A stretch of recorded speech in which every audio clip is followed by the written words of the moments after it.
Hello all, అందరూ ఎలా ఉన్నారండి? చాలా సింపుల్గా ఈజీగా కొరమేను ఫిష్ కర్రీ చూపించబోతున్నాను.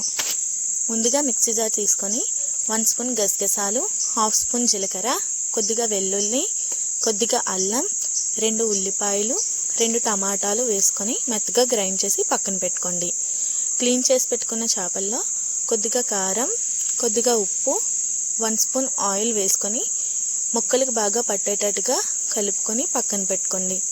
కడాయి తీసుకొని కొద్దిగా ఆయిల్, 1/2 స్పూన్ వరకు ఆవాలు, గ్రైండ్ చేసి పక్కన పెట్టుకున్న పేస్ట్ వేసుకొని బాగా కలిపి మూత పెట్టి 2-3 నిమిషాల వరకు మగ్గనివ్వండి.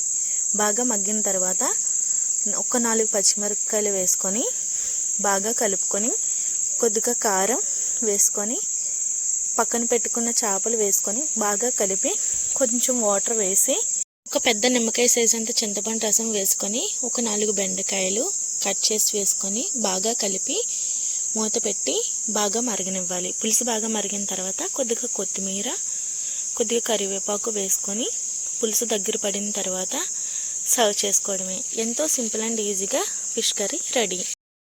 ట్రై చేసి ఎలాగుందో కామెంట్ చేయండి. Bye guys.